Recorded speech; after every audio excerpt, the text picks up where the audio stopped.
He's not comfortable talking about it anymore. You want to know more about this news? So you already subscribe to the channel so you don't miss the latest news about the All Blacks.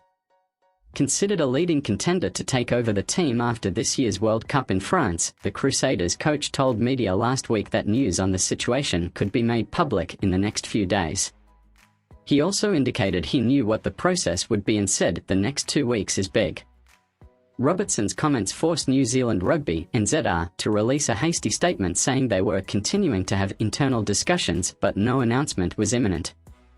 On Tuesday morning, a post on the Mainlanders Rugby Facebook page, which has 18,000 followers, reported Robertson would formally take charge of the All Blacks from December this year. NZR declined to comment on the report. Later on Tuesday, Robertson spoke during the online launch of Super Rugby Pacific and was asked whether he'd heard any more about the appointment process or its timeline. Look, that's a question for NZR, he said. I'll leave it to them, thanks." NZR's statement in response to Robertson's comments last week had added confusion to how the appointment process would unfold.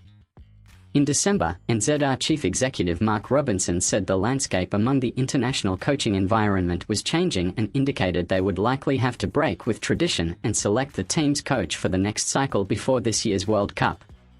Since then, the expectation that would be the case had gained momentum, with NZR likely to decide this month how the process would play out. Robertson, who was lined up to replace incumbent Ian Foster last year before the All Blacks win over South Africa in Johannesburg, had also been linked with Fiji and coaching them at the World Cup. Another New Zealander, Vern Cotter, resigned as Fiji's head coach earlier this month. Leave here in the comments your opinion that will be of great importance to All Blacks. And don't forget to subscribe to the channel so as not to miss any exclusive information about All Blacks.